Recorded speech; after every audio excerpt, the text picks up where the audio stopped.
Guys, स्वागत है मेरे यूट्यूब चैनल में।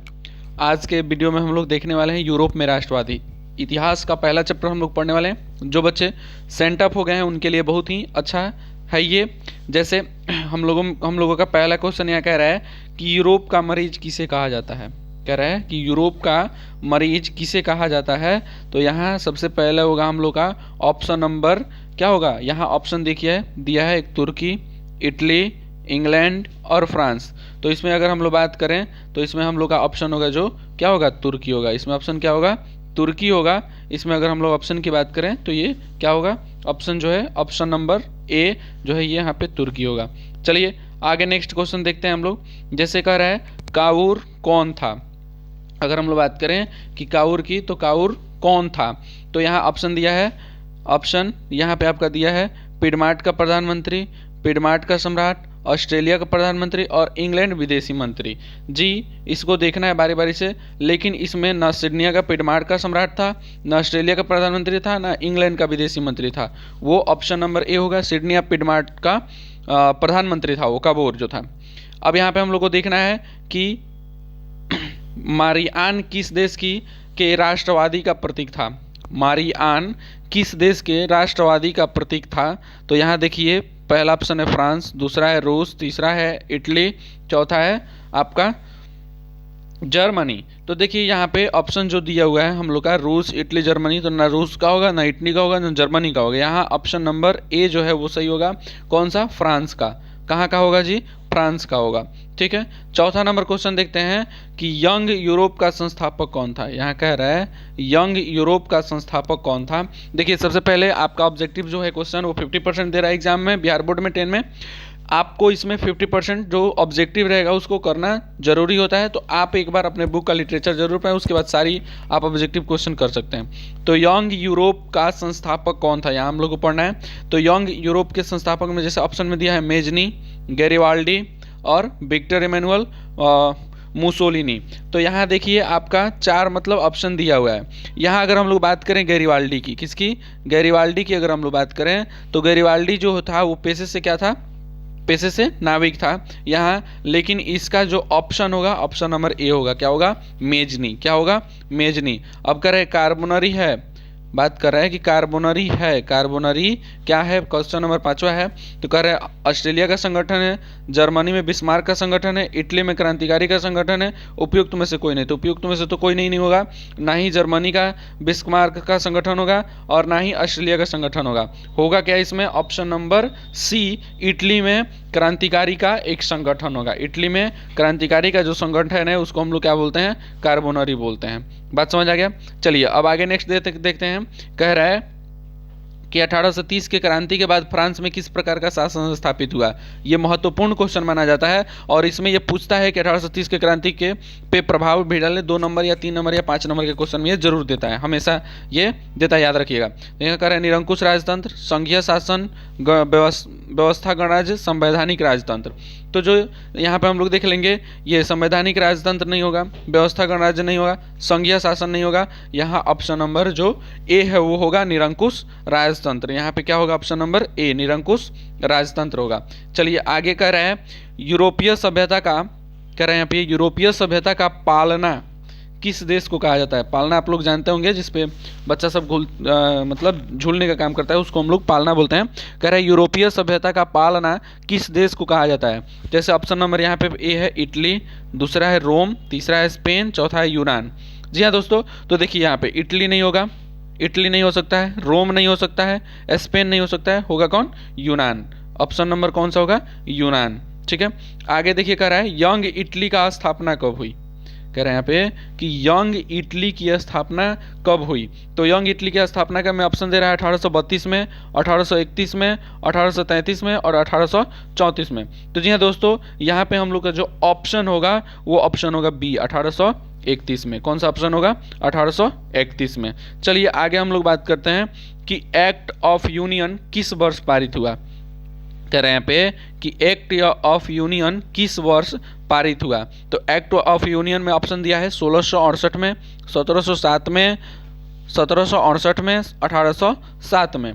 तो एक्ट ऑफ यूनियन किस वर्ष पारित हुआ, इसका जो ऑप्शन है वो ऑप्शन नंबर कौन सा सही है बाबू? B number. ऑप्शन नंबर कौन सा सही है?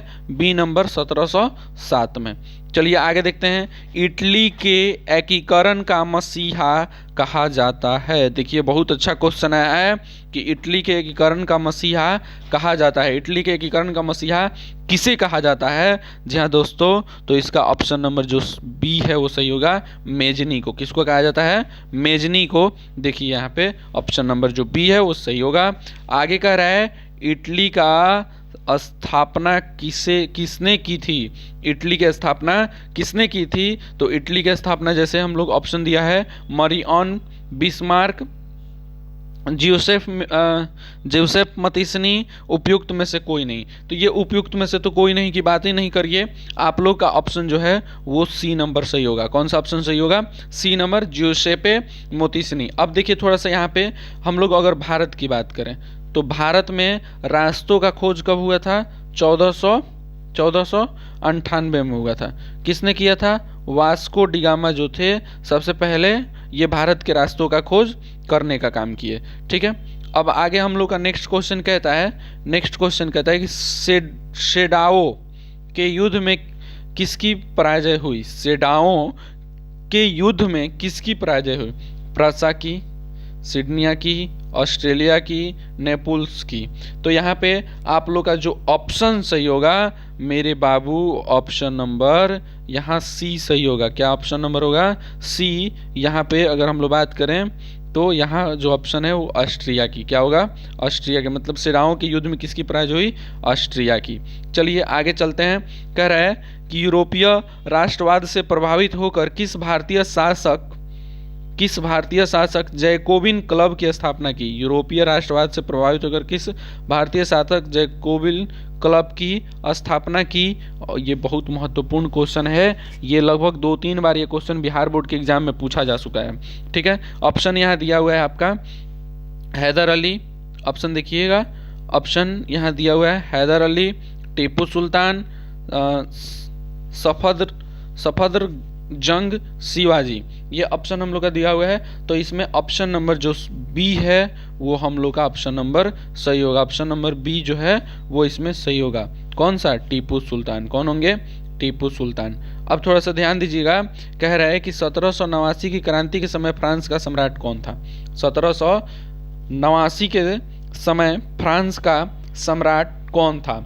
जी हाँ दोस्तों, यहाँ देखिए ऑप्शन दिया हुआ है लुई 15वां, लुई 16वां, लुई 14वां और लुई 17वां। एक चीज़ और हम आपको बता देते हैं, जो ये हम लोग लुई 14वां की बात करते हैं, ये बहुत महान राजा थे। ये अपने शासन काल में जब से शासन कर रहे थे तब से मात्र ये 3 बार स्नान किए थे, वो भी अपनी मर्जी से नहीं। जनता ने इनको ज़बरदस्ती जो है इनको स्नान कराया था। तो इसमें जो होंगे वो कौन होंगे? लुई 16वां। इसका ऑप्शन क्या होगा? लुई 16वां। ठीक है, अब कह रहे हैं यहाँ पे किस युद्ध के बाद जर्मनी का एकीकरण पूरा हुआ? किस युद्ध के बाद जर्मनी का एकीकरण जो है वो पूरा हुआ? तो हम लोग का ऑप्शन नंबर ये कह रहा है क्रीमिया का युद्ध, सेडोवा का युद्ध, प्रसा डेनमार्क का युद्ध, यानी युद्ध सीडान का युद्ध नहीं। इसके बाद हम लोगों का अगर ऑप्शन हम लोग बात करें ऑप्शन का, तो ऑप्शन होगा जो आपको सेडोवा का युद्ध। कौन सा होगा? सेडोवा का युद्ध। चलिए आगे चलिए। कह रहा है फ्रांस की क्रांति का प्रमुख कारण था। कह रहा है फ्रांस की क्रांति का प्रमुख कारण क्या था? प्रजातंत्र शासन, निरंकुश शासन, गिरफ्तारी पत्र और मनसबदारी प्रथा। मतलब फ्रांस की जो क्रांति हुआ था उसका मुख्य कारण अगर हम लोग बात किया जाए तो उसके मुख्य कारण क्या था? तो वो था ऑप्शन नंबर बी। कौन सा? निरंकुश शासन। कौन सा था? निरंकुश शासन। जो राजा, वहाँ के लोग नहीं चाहते थे कि हम लोग किसी राजा के हैंड में रहें और यहाँ पे निरंकुशता से उनका शासन चले। अब कह रहा है फ्रांस के महिलाओं को मताधिकार प्राप्त हुआ। फ्रांस की ये जो हम लोग बात करेंगे तो फ्रांस की महिलाओं को मताधिकार प्राप्त हुआ 1848 में, 1945 में, 1804 में और 1805 में। जी हाँ दोस्तों, तो फ्रांस की अगर हम लोग बात करें फ्रांस की महिलाओं को, तो ऑप्शन नंबर बी यहाँ पे होगा। कब हुआ था? 1945 में। कब हुआ था? 1945 में। और 1947 में हमारा जो देश था वो आज़ाद हुआ था। कब आज़ाद हुआ था? 1947 में हमारा देश आज़ाद हुआ था। और उसके 2 साल पहले इन लोगों को जो है सो कि क्या हुआ था? मताधिकार प्राप्त हुआ था। आइए अब देखिए, कह रहे हैं पे नेपोलियन ने जर्मनी में किस संघ की स्थापना की? यहाँ कह रहा है कि नेपोलियन ने जर्मनी में किस संघ की स्थापना की। कौन सा संघ था जिसमें नेपोलियन ने जर्मनी की मतलब स्थापना की थी। तो अगर बात करें ट्रांसपेडेंट संघ का, सिसेलपाइन संघ का, राइन संघ का, और इनमें से कोई नहीं। तो इनमें से तो कोई नहीं, हटाइए दीजिए। इसका जो है ऑप्शन नंबर सी होगा, राइन संघ का। क्या होगा? ऑप्शन नंबर सी होगा, राइन संघ का। अब देखिए यहाँ पे कह रहा है कि मेजनी का संबंध किस संगठन से था।